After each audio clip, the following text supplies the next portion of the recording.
歌の方は大丈夫かな。いつもより高音も綺麗に出せてる感じがする。やっぱり課題は演技だよね。よし、もう一度頭から通してみよう。まずはリオと初めて話すシーン。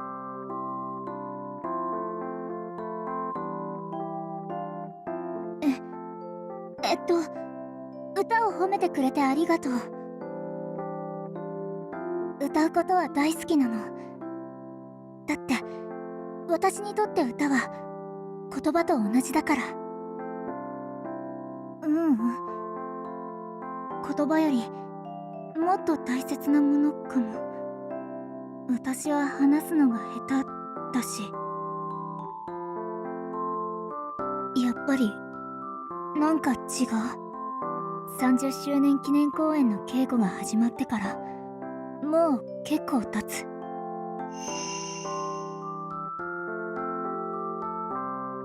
2人の演技を見て私もやらなくちゃって、できることは全部しなくちゃって思って、司がやってたみたいに私も自分の役、臆病なカナリアになるためにいろんな練習をした。公園で木に止まってる鳥を見てみたり、気持ちを考えて歌ってみたり。おかげで稽古が始まったばっかりの時よりは役を自分の中に落とし込めた感じがする。でも私はまだあんな風に演じられる気がしない。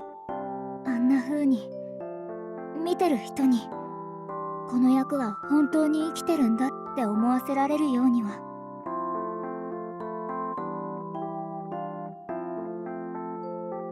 だからって落ち込んでてもしょうがないよね。明日からは本格的に臆病なカナリアが活躍するシーンの稽古が始まる。本当はそれまでに自分が納得できるくらいには役を掴んでおきたかったけど、今の私じゃまだまだだ。だから明日からは稽古を通して役作りのヒントを探していこう。それで本番までには必ず私も完璧な臆病なカナリアになってみせる。あの二人に並べるくらいの。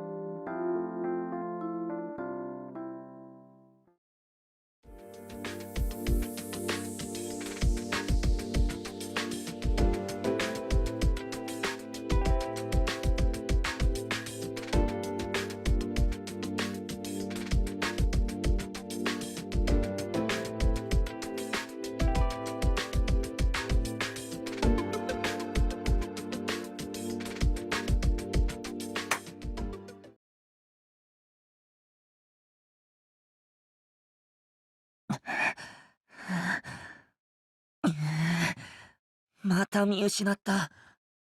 このままじゃフェニックスを捕まえるどころか追いつくことさえできないよ。はあ、あいつみたいに僕にも翼があったらな。あれ、向こうの木の上に何かいる。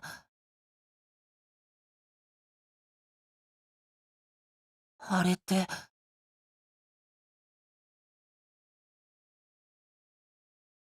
ここからだ。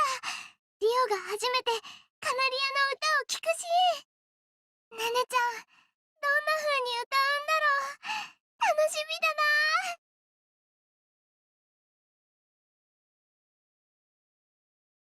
この時のカナリアはリオがいることに気づいてない。だから好きなように歌うんだ。自分の気の向くまま楽しく。それでその素直な歌がリオの心に響く。とって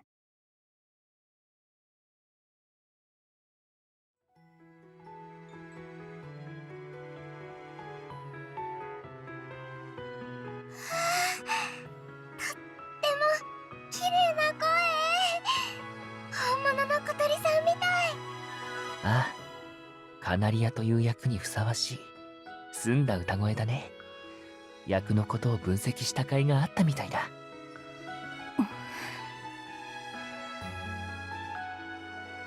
この歌、あの鳥が歌ってるのかな。綺麗だな。もっと近くで聞きたい。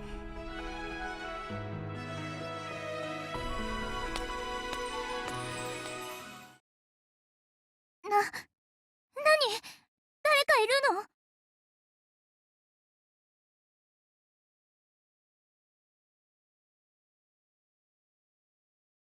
の？あ、ごめんよ、驚かせて。僕はただ。来ないで！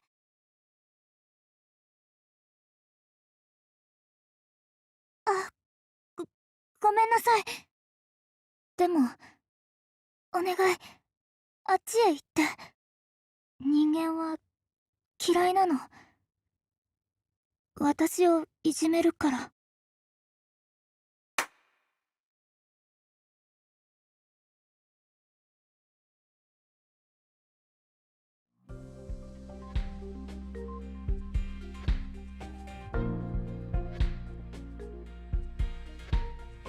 はい、ありがとうございます。今の司の演技、私は臨場感があってすごくいいと思ったのに、それでも言われることがあるんだ。だったら私はどれだけ指摘されなきゃいけないことがあるんだろう。冒頭の歌は練習通りうまくやれたけど、演技の部分は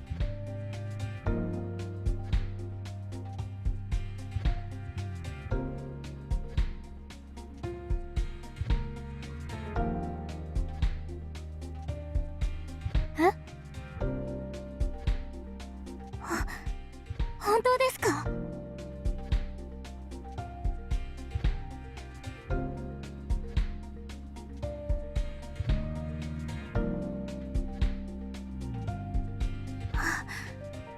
ありがとうございます。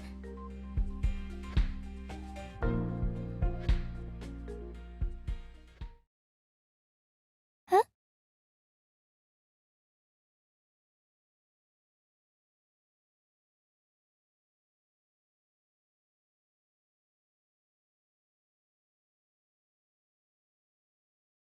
浮いてる。私の歌が。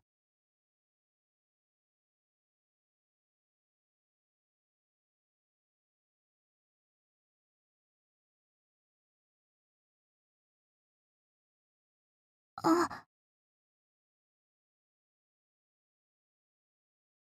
どういうこと？歌が浮いてるって。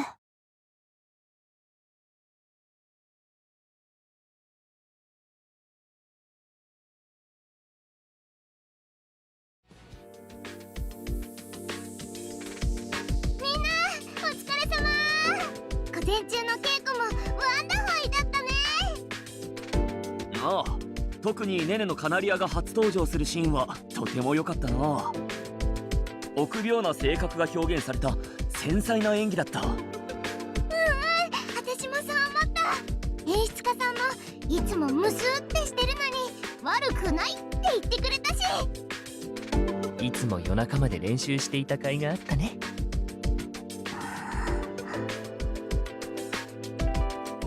ちゃん。やはり歌のことが気になっているのかい？演技が悪くないって言われた時は嬉しかったんだ。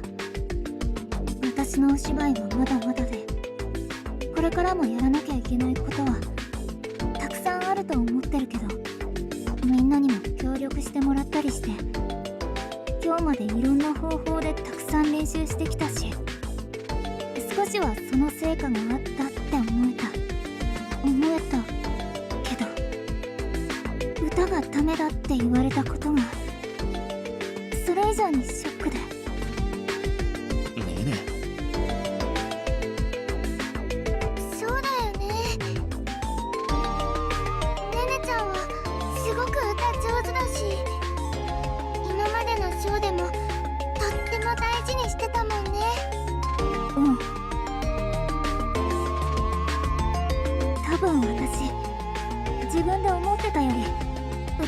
信があったんだと思う。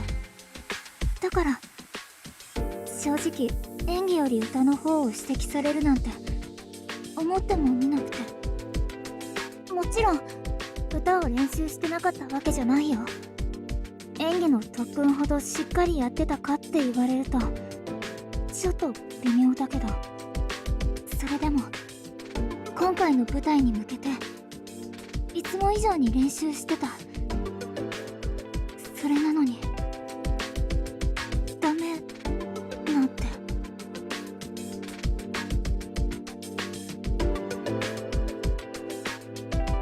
この前からずっと焦ってた。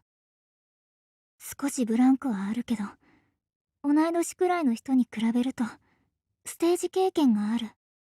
それなのに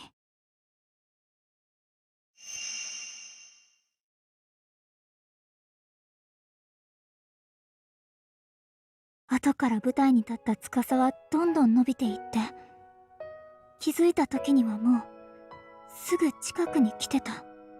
でもそれでも私は歌に自信があったから。とにかく私たちのライバルとしては認めてあげないこともないわ。次もいいショーを作ることね。歌だけは清流院さんも認めてくれて、私の得意なもので私の武器なんだって。演技はまだまだでも歌でなら二人に負けないくらいの役者でいられるってどこかでそう思ってた。でも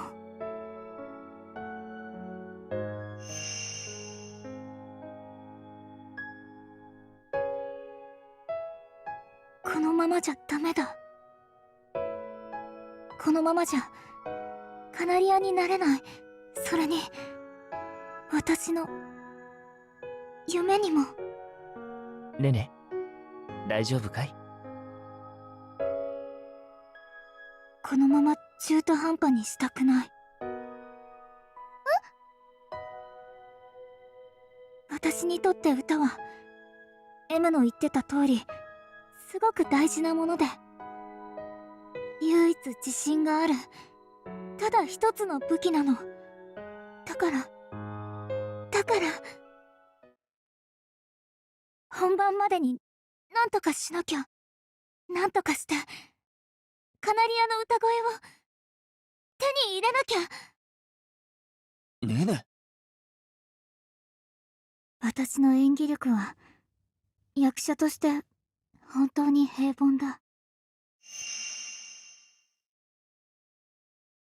それが分かってるから少しでも近づけるようにってやってきたし、これからも頑張らなきゃって思ってる。でも歌だけは負けたくない。だからやれることは全部やらなくちゃ。ごめんみんな。どこ行くのねねちゃん。休憩中にすみません。演出家さん、さっき指摘されたことの詳しい話を聞きたくて。私の歌が浮いてるっていうのはどういうことなんでしょうか。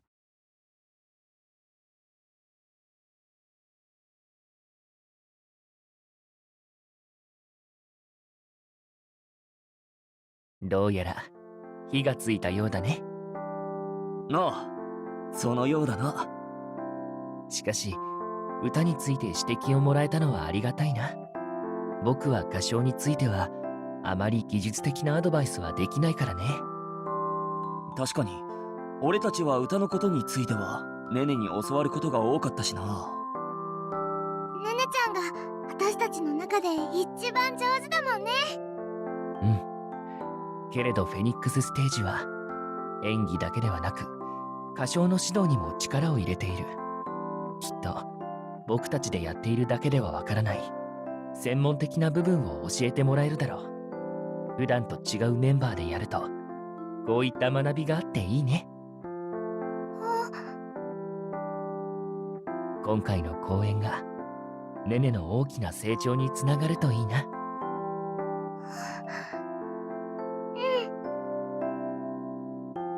ネネちゃん、この公演のために演技も一生懸命練習してたもんね。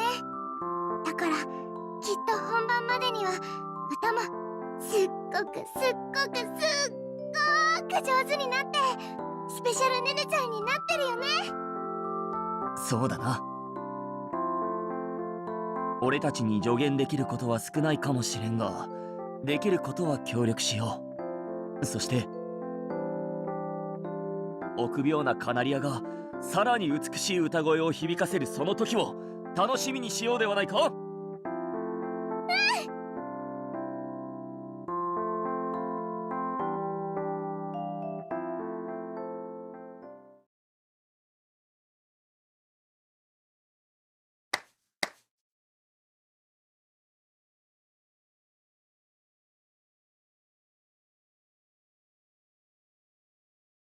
休憩時間いっぱい演出家さんと話ができてよかった。でも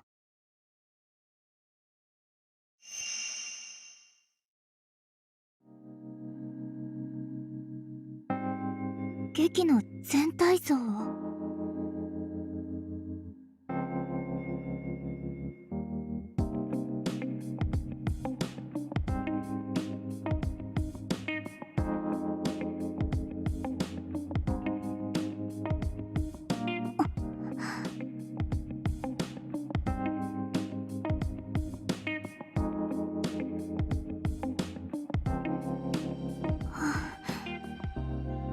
それって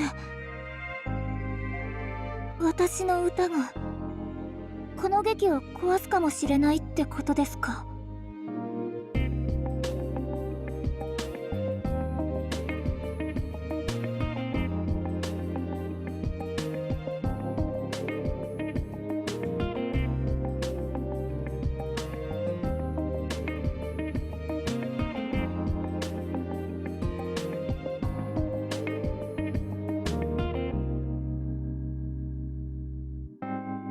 今までそんなの考えたことなかった。今の歌い方が一番私に合っていると思ってたから。でも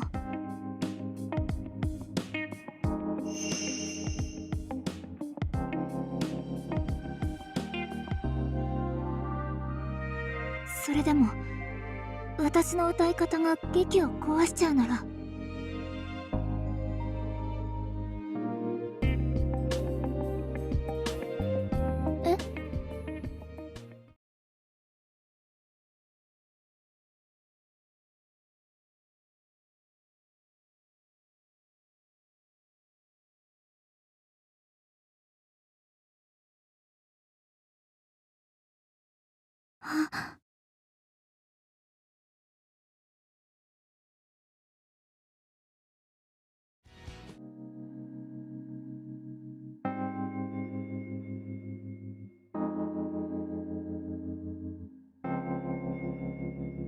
すごい。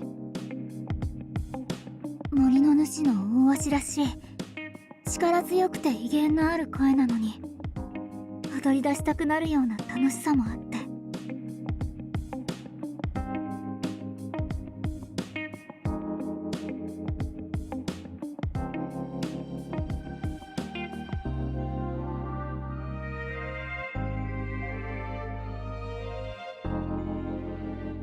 今回の公演は主要な役と鳥の役にはそれぞれメインとなる歌がある。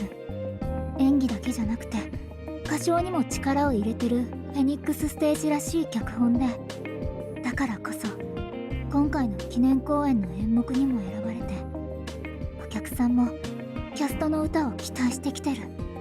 それなのに私の歌がこの劇を壊すかもしれないってことですか？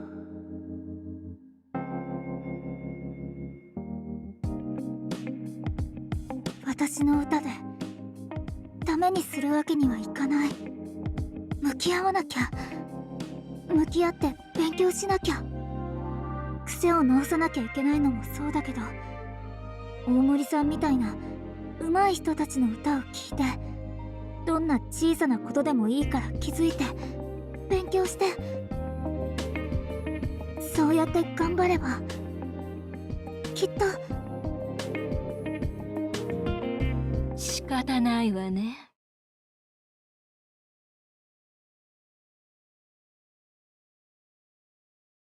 ここで乗らないのも興ざめでしょ。だから特別に歌ってあげる。全身で受け止めなさい。私の高貴にして崇高なる歌声を。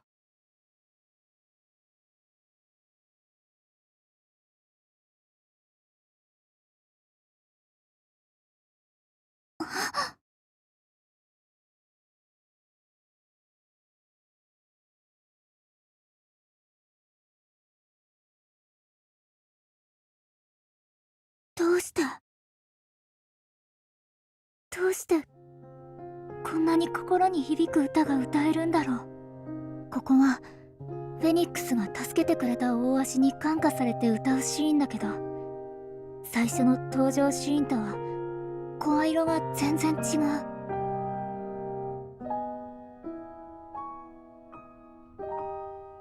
高飛車なフェニックスがリオとの交流を通して、周りの鳥たちにもほんの少しだけ心を開いてきてるのがわかる。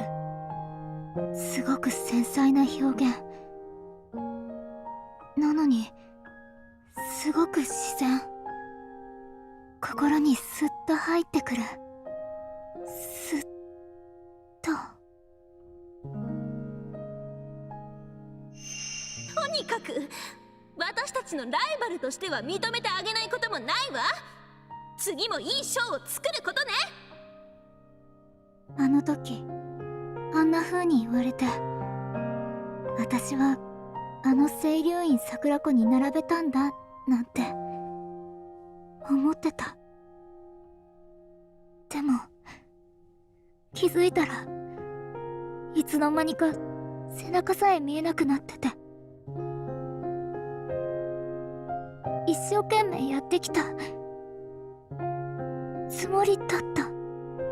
でも私はどこかで勝手に自信を持ってて、うぬぼれてたんだ。全然まだまだ足りてないのに。そんなだからどんどん差が開いていって、それにも気がつかなくて、今やっと本当にバカだ。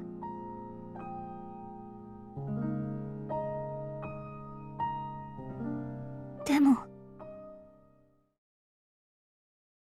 未知の世界へ飛び込むのはとても怖いけれど、恐怖に負けてどこにも行けないのはもっと嫌。私は陸に行くわ。あの人に会いに。それでも私は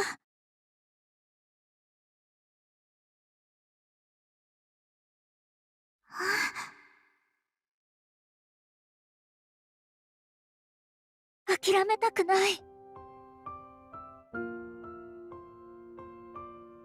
清流院さんの歌を聴いてると、私の実力を思い知らされてるみたいで、すごく苦しい。でも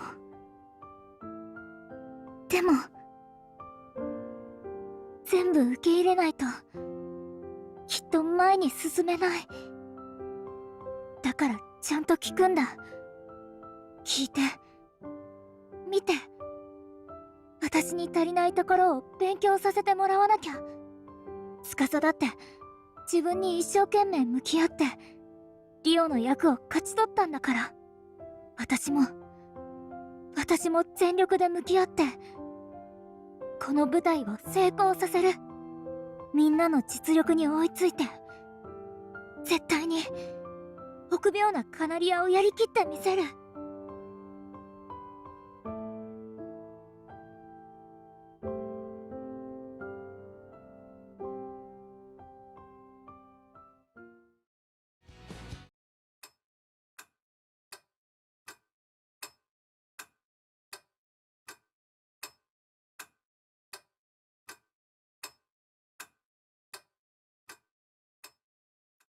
の後歌い方の癖について考えてみたり、みんなに聞いてもらったりした。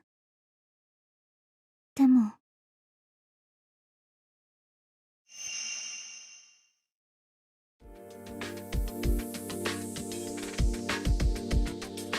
って感じなんだけど、何か癖みたいなもの感じる？そうだな。私気になるところなかったな。いつも通りねねちゃん歌うまいなって、綺麗な歌声だなって思ったよ。そうだね。僕もこれといって指摘できるポイントは見つけられなかったよ。司くんはどうだい？この前のワークショップで多少の稽古もあったのだが、その時に俺や他の役者が注意されていたことがネネに当てはまるようには思えない。ちなみにそれってどういうものなの？歌い出しの音がぼやけているとか、歌詞が聞き取りにくいというものだったな。確かにねねちゃんには当てはまりそうにないね。そっか。あとは歌い方の癖というと、ビブラートの入れ方やしゃくりなんかも一般的だけれど、それらしいものも見当たらなかったな。ネネはステージ経験も豊富だし、歌唱技術も確かだ。となると、もしかしたら癖というのは技術に関することじゃないのかもしれないね。技術に関することじゃないか。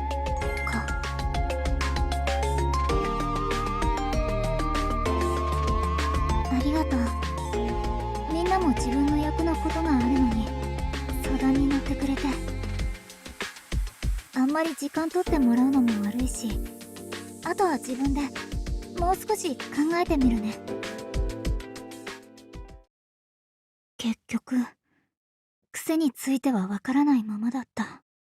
演出家さんが言ってた通り簡単にはいかないな。って外が明るくなってる。ずっと練習してたから気づかなかった。今何時だろう。スマホ。メッセージ未読30件？ワンダーランズショータイムのグループだ。もしかして私の気づかないうちに何かあったのかな。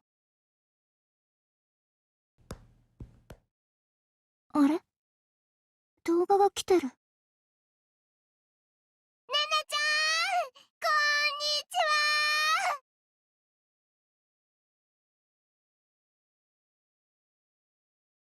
は。歌の練習はどうですか？一人で寂しくない？でもお家にネネロボちゃんがいるから大丈夫かな？こら M、 早速脱線しているではないか。今日は頑張るネネのために動画を撮ってみたぞ。ぜひ見てもらえると嬉しいな。それでは It's Showtime!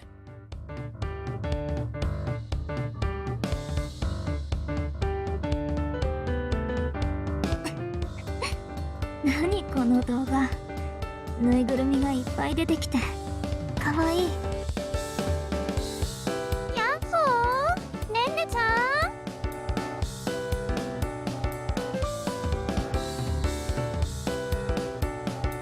ん。もうミクたちまで巻き込んで。ねんねちゃん、リンたちも公演楽しみにしてるよ。公演が終わったらまた遊びに来てね。みんなでお疲れ様会をしようって話していたんだ。ねねちゃんの悩みが解決して最高の公演ができますように。みんな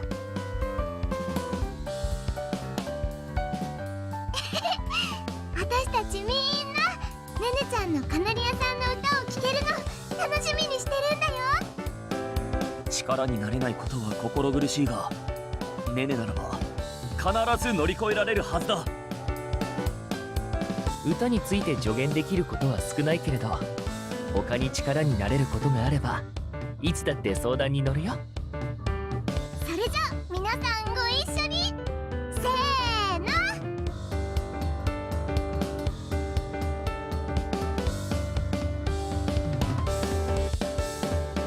頑張れレベちゃん。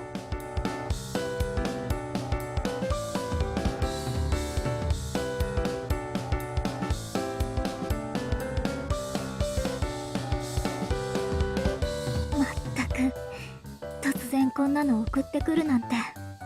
みんなだって練習しなきゃいけないはずなのにこんなことしてていいわけ？でもありがとう。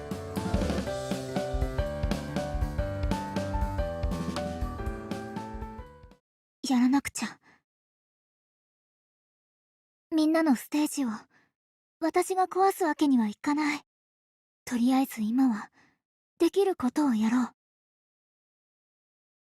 でもできることってなんだろう。基礎練もだけどもっと癖のことがわかるような。そういえばルイ、私の癖は技術に関することじゃないのかもしれないって言ってたっけ。いろんな人が歌うところを見てその人特有の癖を見つけられたら何かヒントにならないかな。よし、動画サイトで。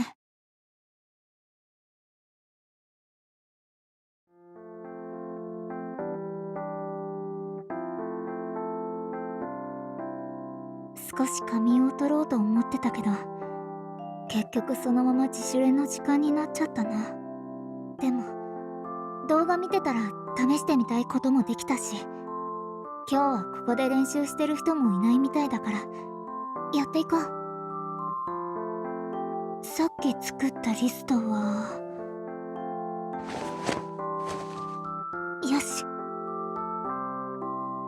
いろんな人の動画を見てやっぱりどんな人でも歌い方に癖はあるなって思った。だから動画をたくさん見てそれぞれの癖をリストアップしてみたんだよね。もしかしたらこの中に私と同じ癖を持ってる人がいるかもしれないから、このリストを参考にしながら歌って私に同じような癖がついてないか確かめてみよう。小さな癖から目立ちやすいものも含めて30個。ちょっと多いけど稽古が始まる前には全部検証したいな。頑張ろう。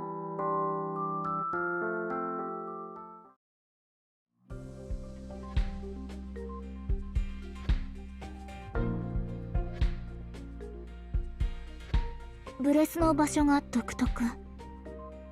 これもあんまり当てはまりそうにないな。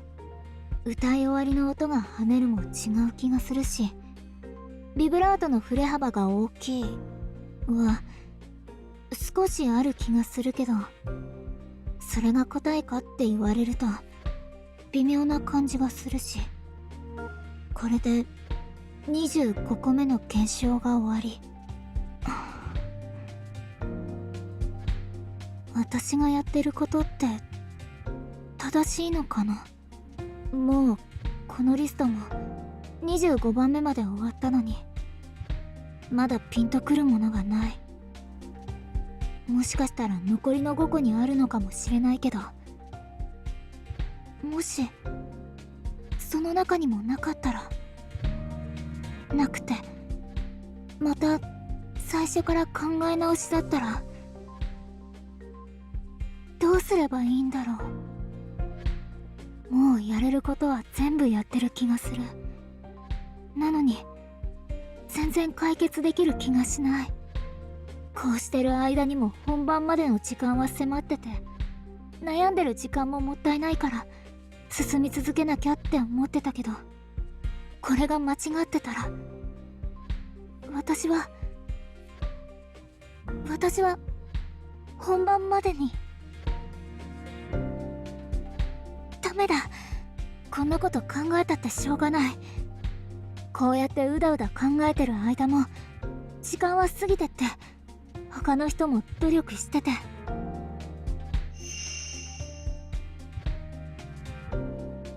もっともっと見えなくなる。今は自分を信じるしかない。残り5個。この中にヒントがきっとあるはず。それは何としても掴まなきゃ。だって私は歌で、私のこの歌で舞台が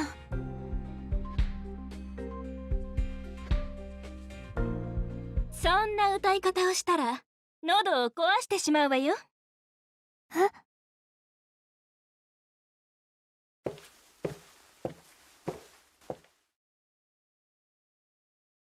清流院さん？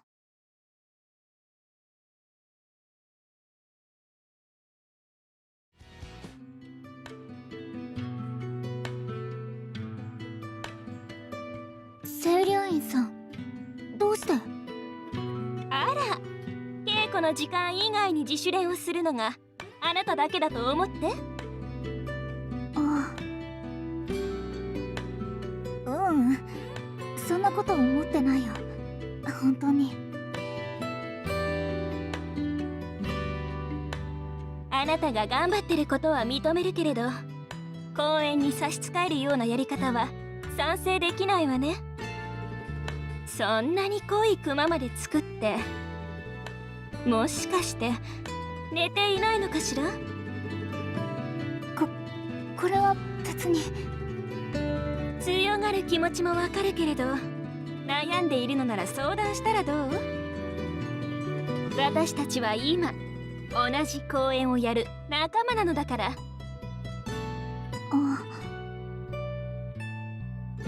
特に私は演技だけじゃなくて歌についてもエキスパートよ。あなたも知っているようにね。それとも私じゃ相談相手として不足かしら？そんなこと。確かにそうだ。相談できる人は最初からこんなに近くにいたのに分かってなかったはずない。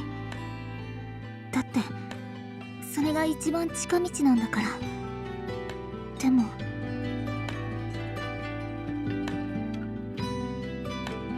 私はどこかでプライドが邪魔して。確かに私に歌のことを聞くのは気が引けるでしょうね。だってあなたと私はライバルになり得る関係なのだから。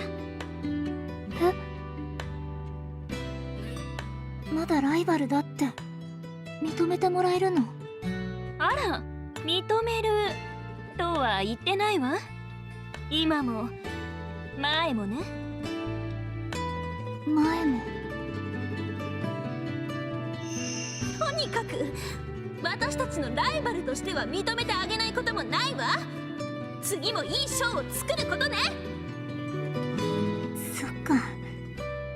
確かにあの時も別に清流院さんは私をライバルって言ったわけじゃない。私が勝手にそう思ってただけだったんだ。ただあなたには私と並ぶ素質があるのは事実。素質が？ええ、あなたと私の間にあるのは経験の差。あとはそれに伴う視野の広さの差かしら。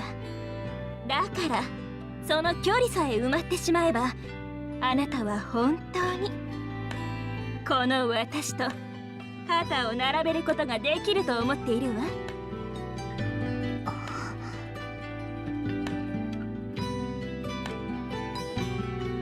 稽古の時にうちの演出家が言っていたことは間違いないわ。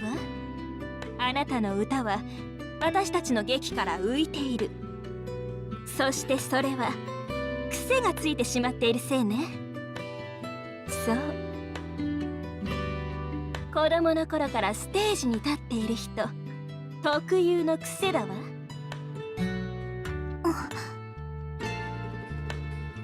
私の癖が経験者特有のもの。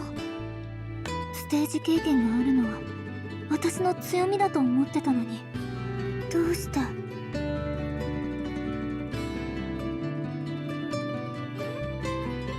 そういった癖をなくすことはとても難しいわ。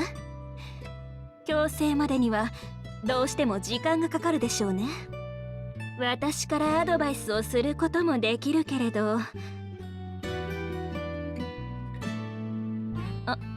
そうだわ。今ならちょうど適任の先生がいるからつないであげる。先生。ええ、あなたも知っているんじゃないかしら。せっかくだし話を聞いてくるといいわ。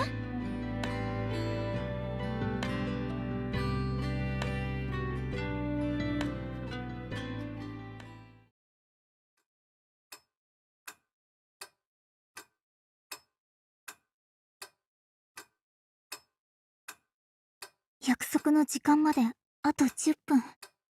まさかまたあの人に会えるなんて。まだ10分もあるのに心臓がドキドキする。あ、もう来てたんだ。もしかして待たせちゃったかな。あ、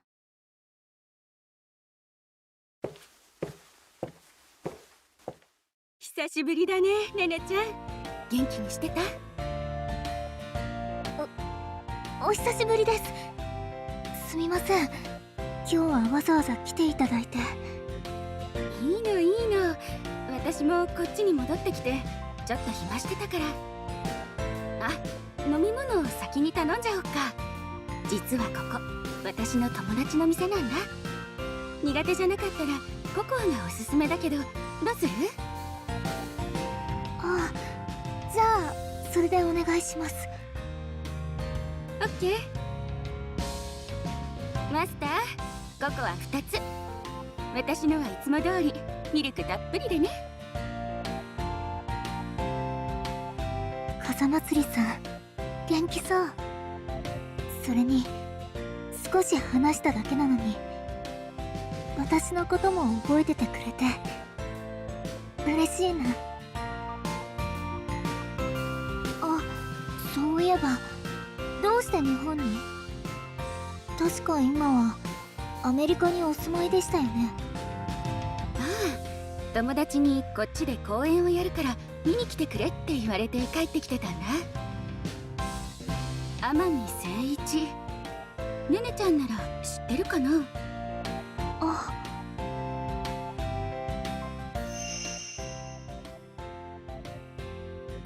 もちろん知ってます。今東京センチュリーホールで公演をやってらっしゃいますよね。私たちもこの前見に行きました。そうだったんだ。誠一のためにも詳しく感想を聞きたいとこだけど、今日は大事な話があるんだよね。はい。風祭りさんみたいなスターに時間を使ってもらうなんてめったにない。普通ならありえないことだ。全部話して聞いてもらって、もらえるアドバイスを全部吸収しよう。実は劇の全体像が捉えられてないか。はい、それで癖を研究するように言われたんですけど、自分ではどういう癖がついてるのかわからなくて。そうだよね。歌に限らず癖って自分の一部になってることが多いし、自分じゃ気づけないよね。じゃあとりあえず歌ってみてもらってもいいかな。今のねねちゃんの歌を私も聞いてみたいなって。ここでですか？でもお店だし他のお客さんもいるし。あ、ここは音楽系のイベントもやるお店だから大丈夫だよ。ほら、奥の方にステージがあるでしょ。まあ突然歌い出すのは驚かれるかもしれないけど、そういうサプライズも面白いんじゃないかな。面白いってこで歌うってことは、まだ全然仕上げられてない未完成の歌をここにいる人たちに聴かせることになる。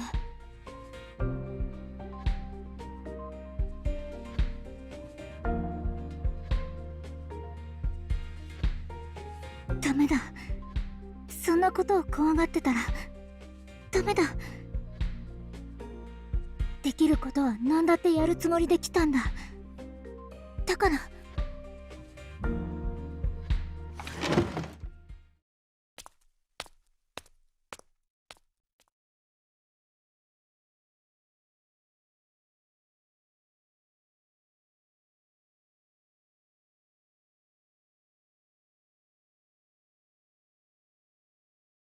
声が震える。自主練の時より全然うまく歌えてない。恥ずかしい。逃げ出したいくらい。でもダメだ。逃げたって何も変わらない。恥ずかしさなんてどうだっていい。これが今の私の実力なんだから、聞いてもらって意見をもらうんだ。次の舞台を絶対成功させるために。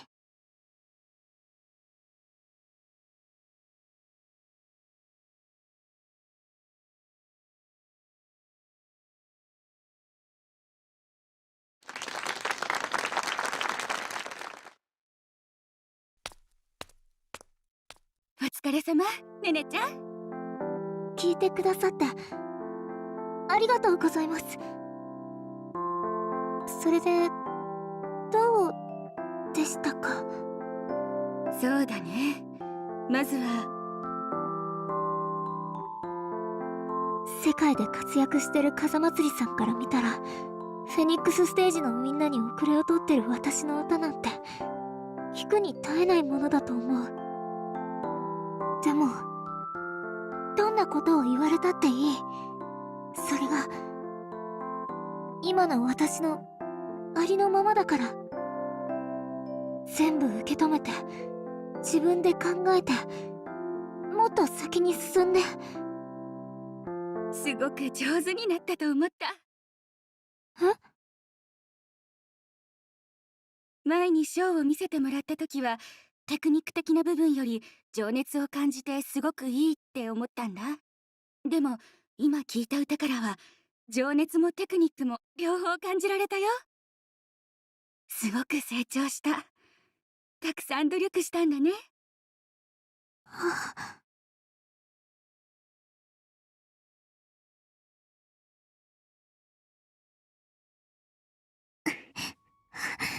すみません。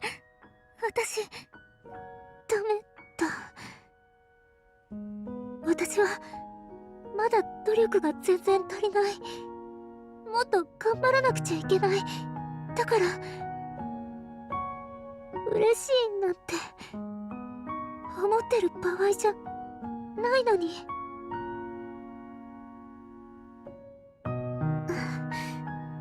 違うんです。私の努力なんて全然まだまだで、それに気づいたのは本当に少し前、つい最近のことなんです。ねねちゃん。だから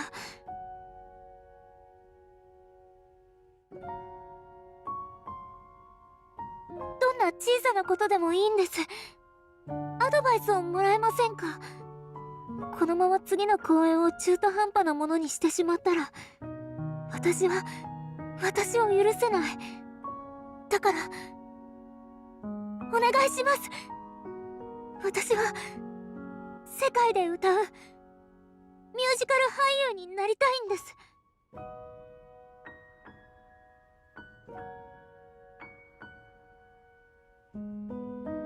そっか。それならねねちゃんは私のライバルになるってことだね。え？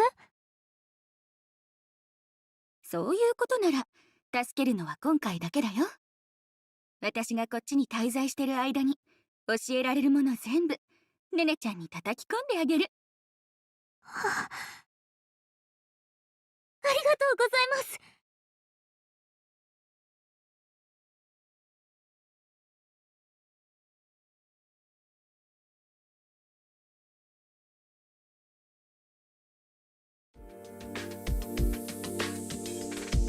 最後まで声が続かないのをまたビブラートでごまかそうとしてる。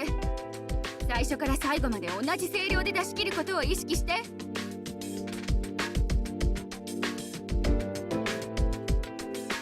前のパートの疲労が残ってる。苦しそうに歌うカナリアなんて誰が見たいと思う？肺活量鍛えるトレーニング、今日からは家で50セットね。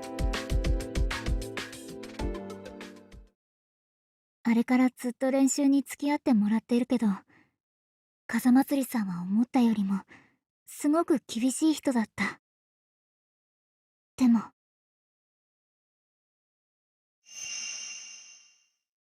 ねねちゃんの癖っていうのはね、歌唱と演技のパートが完全に分断されちゃってること。ミュージカルが苦手な人でお芝居の中で突然歌い出すことにすごく違和感を覚えるっていう人がいるけど、ねねちゃんの歌い方はその感覚を大きくしちゃってるの。子供の時ってその時にしか出せない声の綺麗さが重宝されがちだから、そのポテンシャルを引き出すことに一生懸命になって歌うことをおろそかにしちゃいがちなんだよね。その結果、演技のパートとの調和が取りにくくなって浮いてるって思われるようになっちゃうことも多いんだ。そうだったんですね。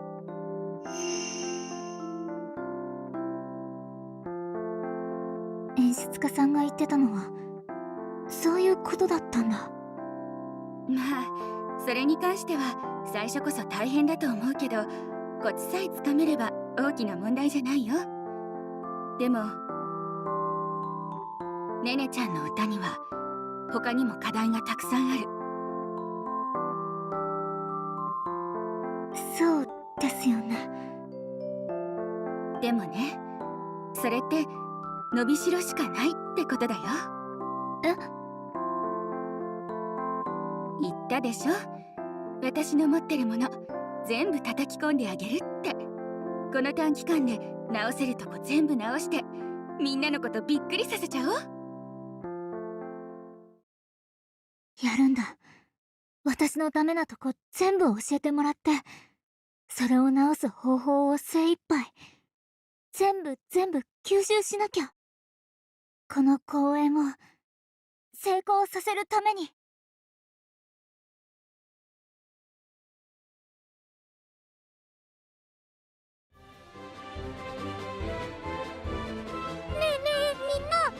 ねねちゃん、この前みんなで撮った動画見たって言ってた？僕も気になってたんだ。返事とかあった？ちゃんと見てくれたよ。それでありがとう、頑張るねってお返事ももらえたんだ。わー、よかっ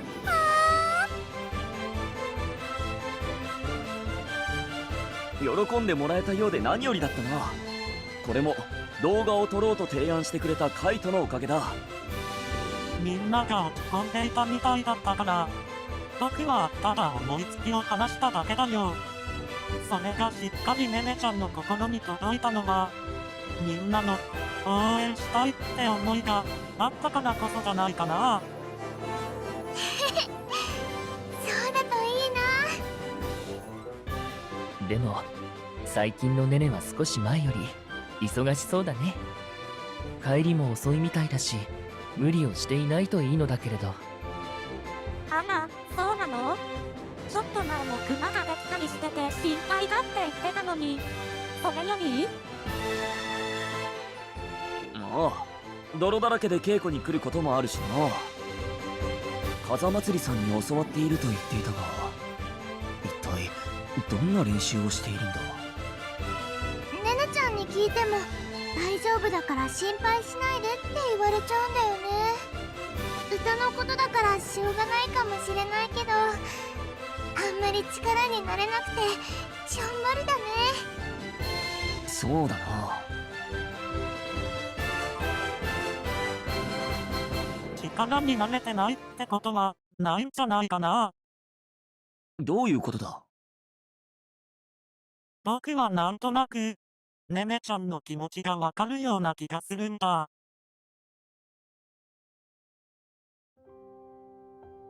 直接話を聞いたわけじゃないし、想像でしかないけれど、ねねちゃんは頑張っている時にみんなから動画でメッセージをもらったんだよね。だとすると、そのメッセージを受けて、もっと頑張らなくちゃと思って、今まで以上にがむしゃらになってるんじゃないかな。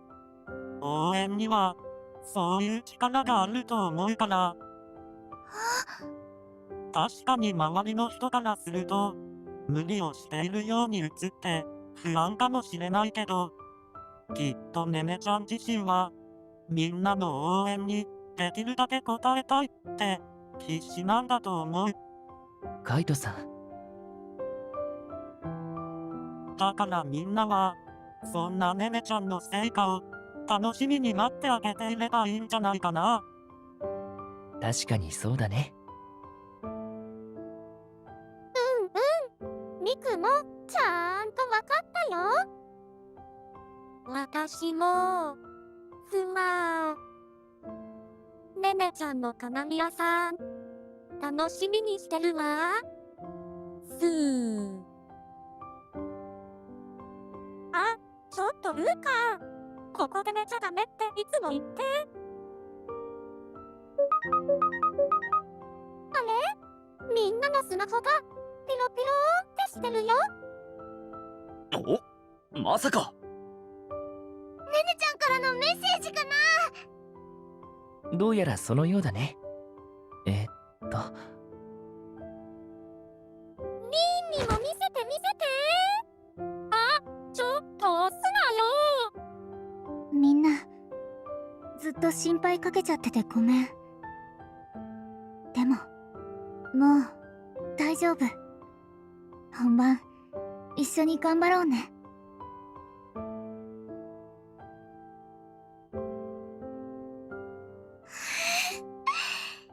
よかった。ねねちゃん、乗り越えたんだね。そのようだね。それなら僕たちもあとは本番に向かって突き進むだけかな。ああ、カイトの言っていた通り、ネネの練習の成果を楽しみにしつつ、ありったけの力で本番をやりきるぞ。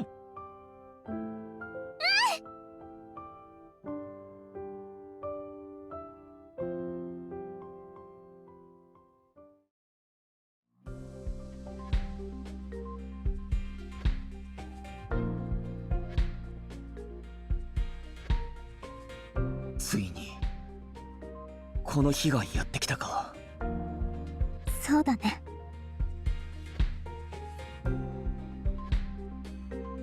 大丈夫。今日までにできることは全部やった。指摘されてた癖も風祭りさんのおかげで納得できるところまでは直せた。あとは後悔しないように全部をこのステージに出し切るだけ。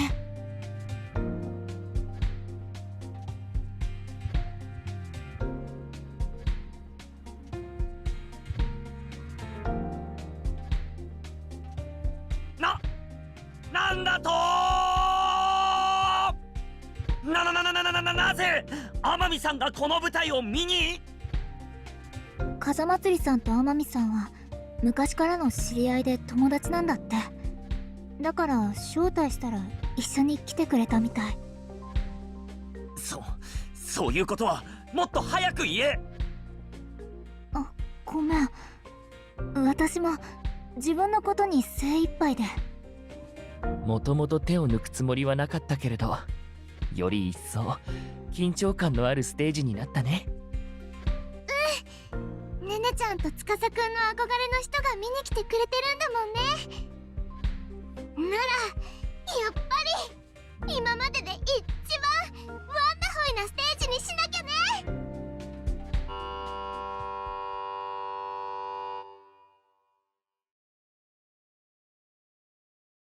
あと5分だね。ああ。素晴らしいリオを演じた天海さんの前で無様な姿を見せるわけにはいかない。俺のリオを完璧に演じなくては。この舞台にかける思いが強いのは私たちだけじゃない。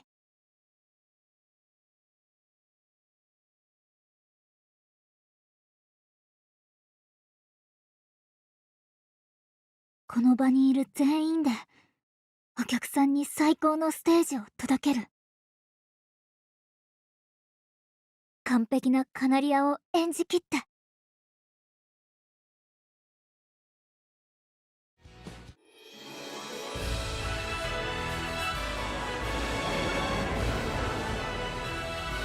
さすがに記念公演なだけあって客入りがいいね。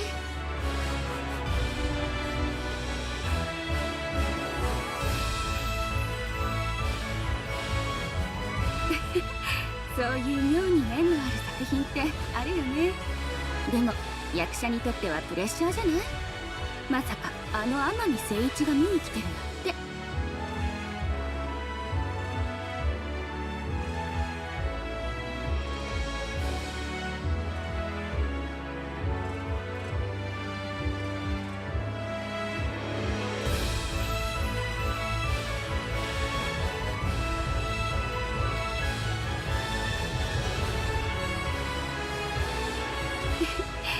相変わらずだね、誠一のステージ論。でも私もそう願ってる。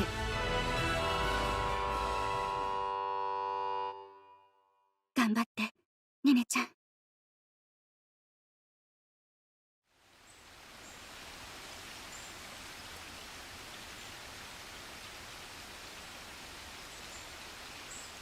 君が言ってるのはフェニックスのことだろ。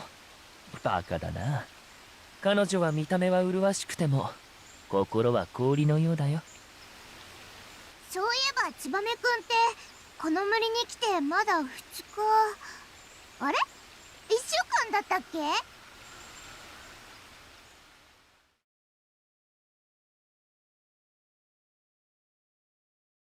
さすが国内で名が知られてるだけあるね。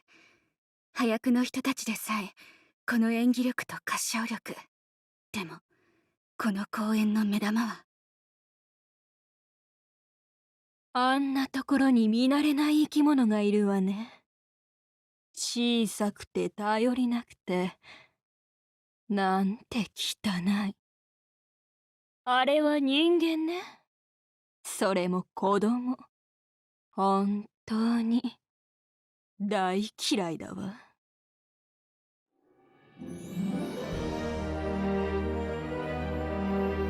昔共演した時も光るものがある子だなと思ったけど、この若さでここまで表現力を上げてるなんて。間違いなくこの子は今後の演劇界を牽引する存在になる。ねねちゃんが必死になるはずだね。でもねねちゃんだって力をつけてきた。本気を見せてあげて。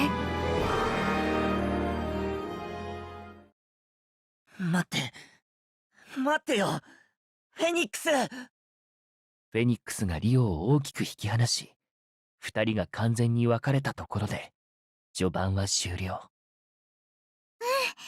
こからだよね。ねねちゃんと司くんが初めて会うシーン。私ねねちゃんの歌楽し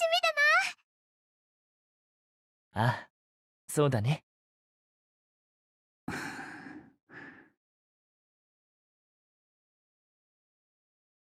いつもより集中しているようだね。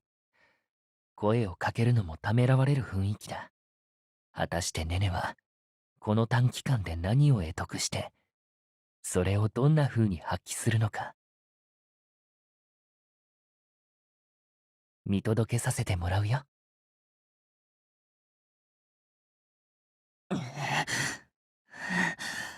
また見失った。このままじゃフェニックスを捕まえるどころか追いつくことさえできないよ。あいつみたいに僕にも翼があったらな。この後がねねちゃんの出番。カナリアは言葉より歌で語るという性格にふさわしく、セリフではなく歌がステージ上の第一声となる。まずはハミング。そこから少しずつ歌が乗っていって、リオにカナリアの歌声が届く。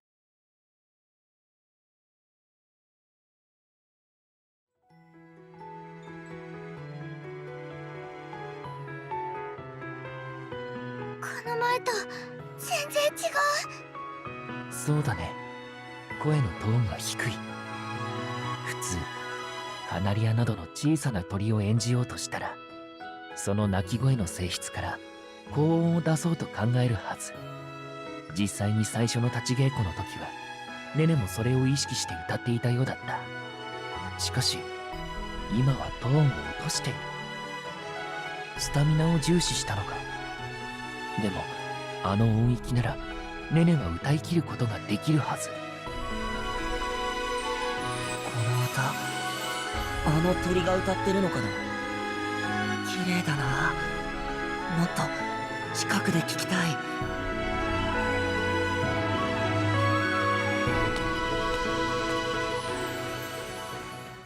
何？誰かいるの？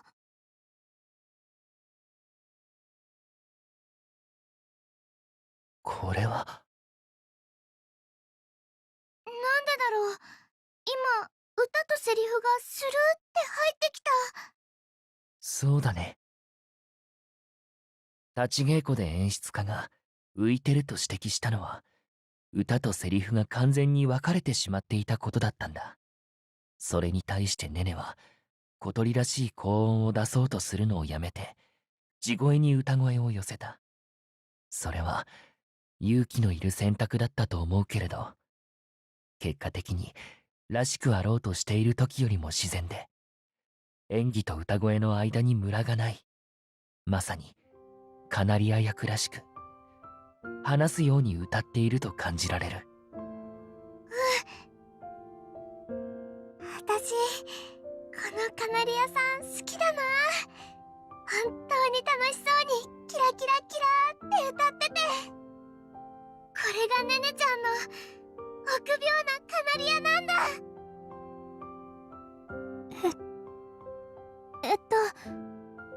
歌を褒めてくれてありがとう。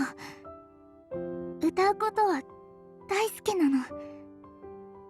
だって私にとって歌は言葉と同じだから。言葉よりもっと大切なものかも。私は話すのが下手だし、だからあなたが好きだって言ってくれるならもう一曲歌ってもいいよ。誰かにちゃんと歌を聴いてもらうの久しぶりだな。いいね。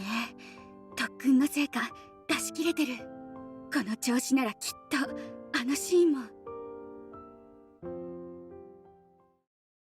フェニックス、どうして戻ってきたんだ。いよいよクライマックスだ。フェニックスがリオを癒すための羽を落とした後、彼女は二度と戻らないと思われた。けれど母親の命の起源の日没からほんの少し前、フェニックスは自らの意志でリオの元に戻る。それは私が生きることを願ったのは事実よ。けれどそれはあなたとの日々が楽しかったから。僕との日々が。いいえ、少し違うわね。正確に言えばあなたと笑い合う日々が好きだった。けれど母親を失えばあなたはその笑顔を失うでしょう。そんなあなたを見たら私は心臓を差し出さなかったことを後悔するわ。フェニックス、だからもういいの。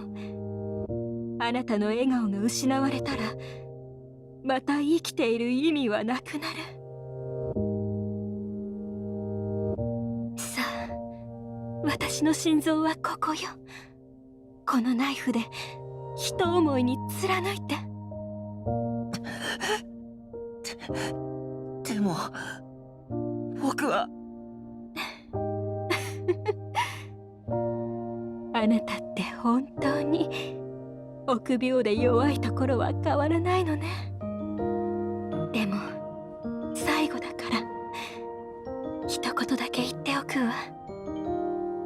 あなたと友達になれて幸せだった。どうしてそんなことを。今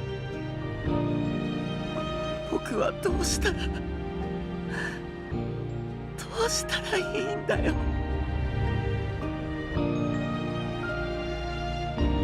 リオの気持ち胸にギュッて伝わってくるみたい。清流院くんの演技も繊細だ。表情も声色も見ている者の心を揺さぶる。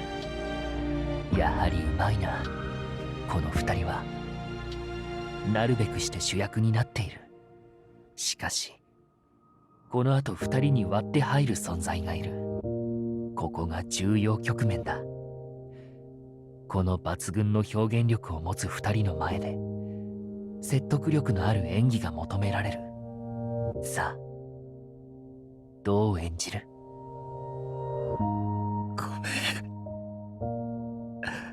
ごめんよフェニックス。僕は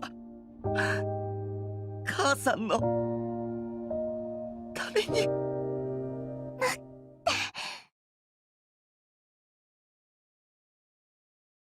お願い。待っ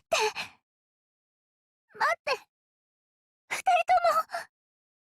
大丈夫よリオ。私は気高きフェニックス。死を恐れたりしないわ。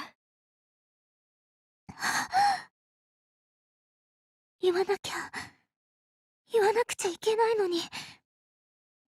リオのお母さんの呪いを解くのはフェニックスの心臓じゃないって。でも怖くて声が。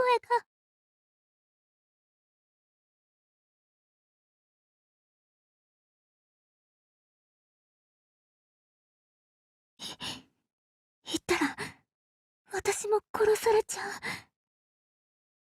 でもリオは私の歌が好きって言ってくれた。こんな怖がりで何もできない私の友達になってくれた。だから、リオが悲しむのも、リオの友達のフェニックスが刺されるのも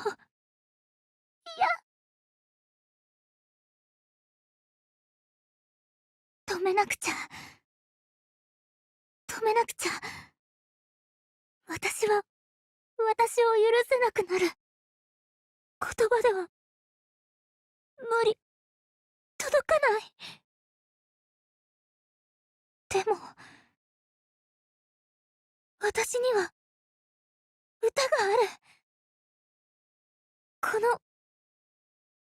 歌なら。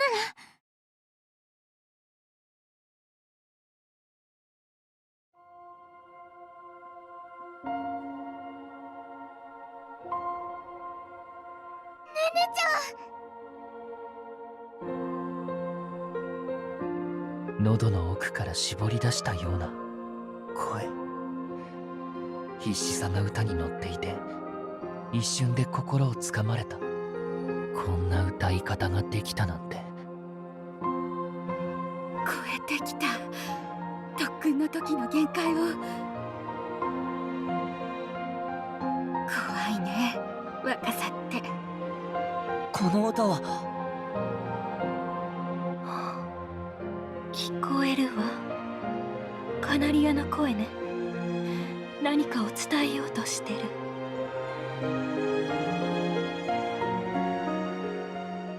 え？リオの母親の呪いを解く方法はフェニックスの心臓じゃない。魔女を倒すことですって。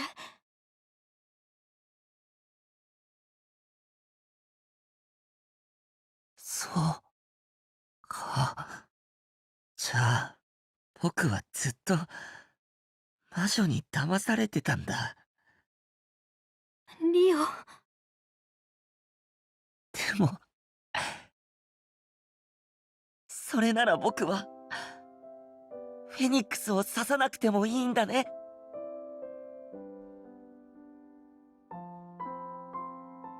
よかった。本当に、よかった。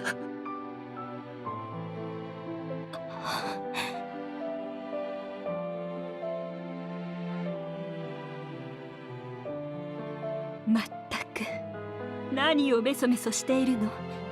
早く立ち上がりなさいな。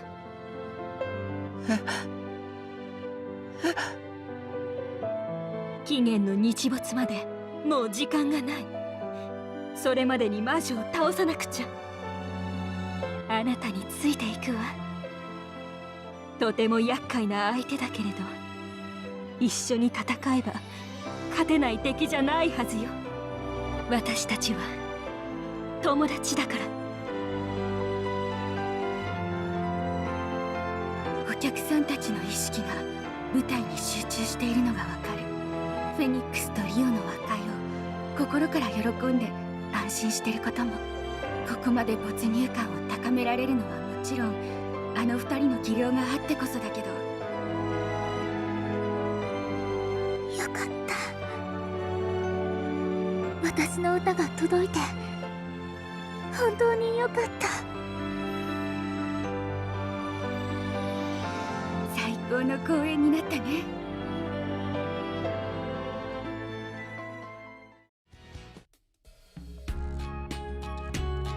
本日はご来場いただきありがとうございました。またのご来場を心から楽しみにしています。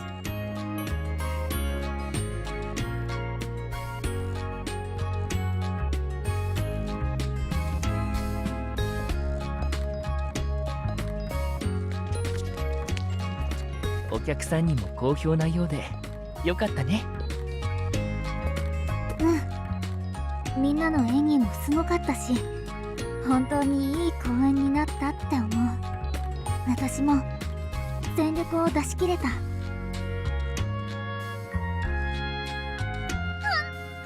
当にすごかったよ、レネちゃんの歌。もうクイクイズシーンってしてて、私。そうね。私も腕を上げたと思ったわ。え？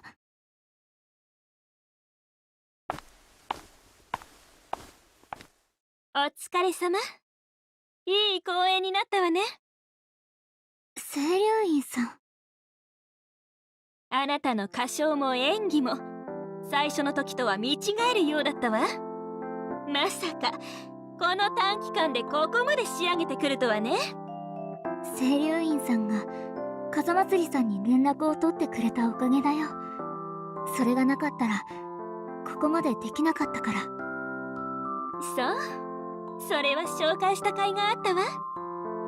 私、今回の公演本当に良かったと思ってるんだ。自分の足りないところを鍛えてもらってがむしゃらにやって、本番では全力をぶつけることができた。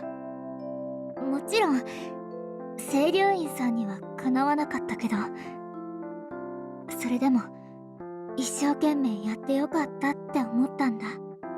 だから本当にありがとう。成長できるきっかけをくれて。ねね。そうね。今回のことは歌詞一つとさせてもらおうかしら。けれど私にかなわなかったというのは否定させてもらうわ。もちろんこの舞台の話題の中心は私とリオよ。だって私たちはこの物語の主役だったのだから。けれどあなたの演技と歌は私たちの後押しをしてくれた。私の演技と歌が？ええ、リオがフェニックスを刺してしまいそうになるあの場面。私は観客と呼吸が一つになるのを感じたの。呼吸が一つに。確かにあのシーンはとても没入感があったね。見ている側も物語に参加しているような、主役の2人にシンクロしているような感覚。そしてそれをもたらしたのは紛れもなく臆病なカナリアの歌だ。私の歌が。あの歌が観客の胸に響いて場の空気が一つになったからこそ、私たちはこの舞台の真の主役となることができた。だからあなたが私にかなわなかったことなんてない。なんて柄にもないことを言ってしまったわね。これも歌詞の中に入れておこうかしら。清流院さん。とにかく自分の力を必要以上に卑下するのはやめることね。それが自分の限界を決めることもあるわ。わかったら早く上がってきなさい。私のところまで。あ、ではごきげんよう、ワンダーランズショータイムの皆さん。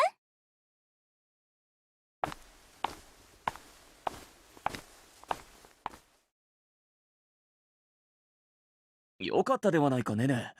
あの清流院桜子が褒めていたぞ。ねねちゃんの歌が後押ししてくれたって。よかったね、ねねちゃん。本当に今回はお世話になっちゃったな。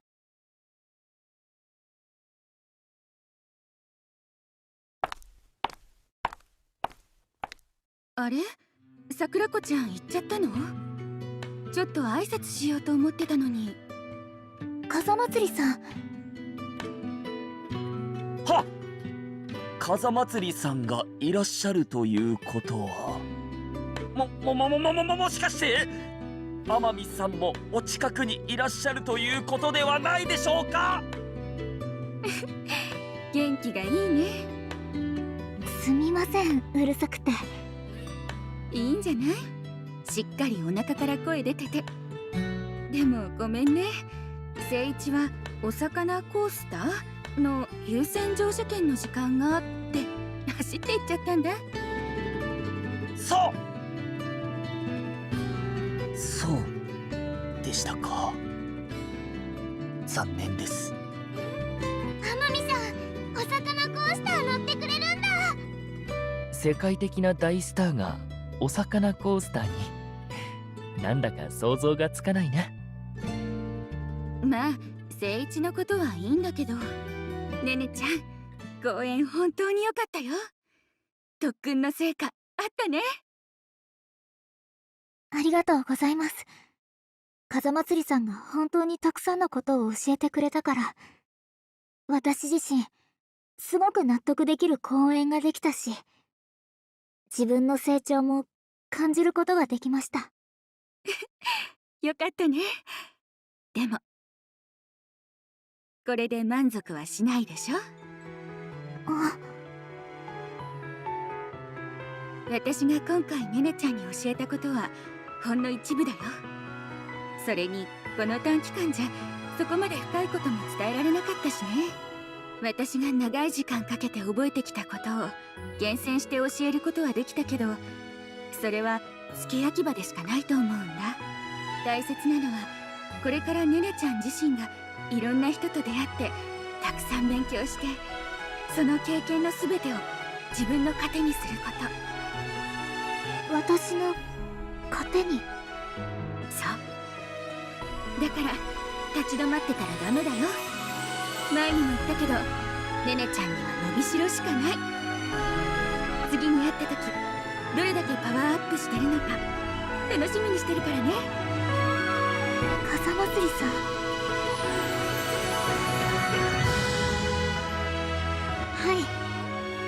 会う時には必ずもっと成長した私を見せたいと思います。今回は本当にありがとうございました。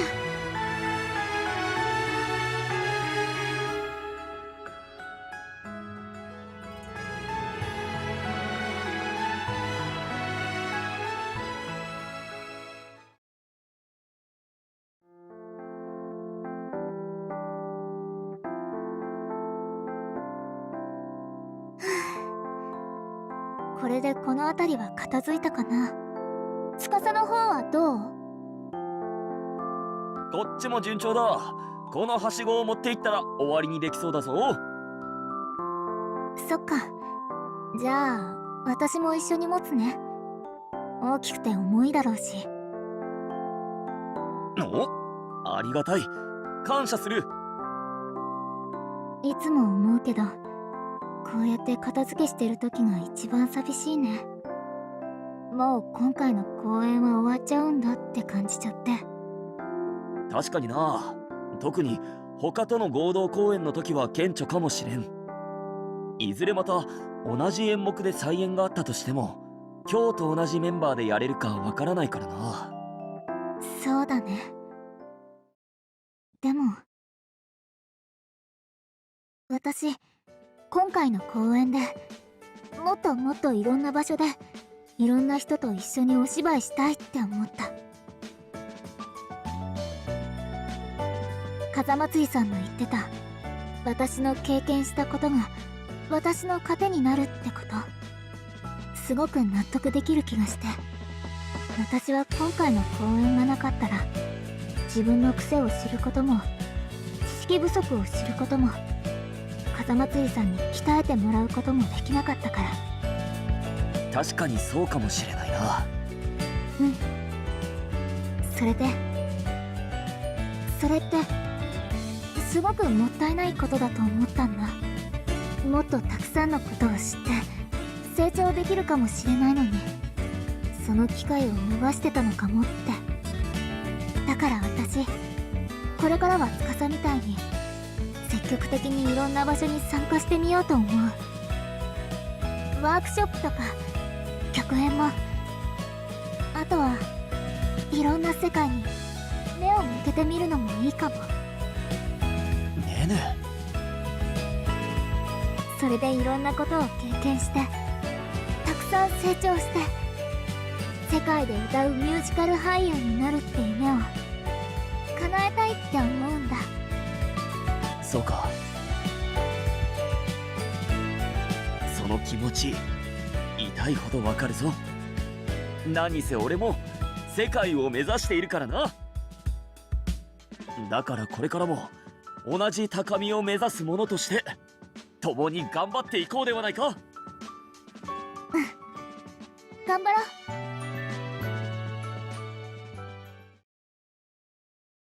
なんだかねねちゃんたちキリッてしててかっこいいね。二人とも今回の公演が刺激になったんだろうね。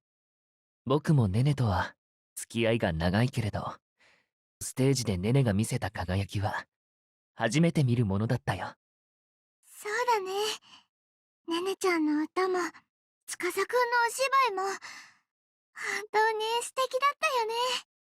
二人とも本当にキラキラしてて。M 君はもしも二人がワンダーステージを出たいと言ったらついていこうとは思わないのかい？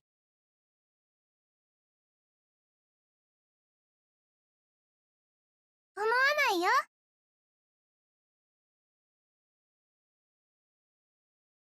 だって私の夢はおじいちゃんの遊園地を守ることだから。守って笑顔でいっぱいにすることだから。そうだったね。確かに M 君はずっとそう言っていた。出会った時からずっと強い信念でそれを貫いてきた。そんな M 君だからこそ、僕たちは彼女を信頼したし、応援もしてきたんだ。けれど、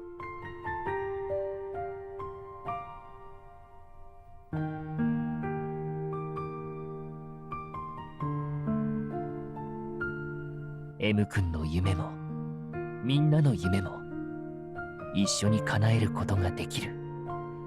そんな道があると思うのは、私たちも早くこの辺のものを片付けちゃわないとね。ねねちゃんたち先に帰っちゃうよ。ああ、そうだったね。これは、僕のエゴだ。けれど、もし、願うことが許されるのなら、話をしてみよう。彼らに、僕たちワンダーランズショータイムが、一番いい道を歩めるように。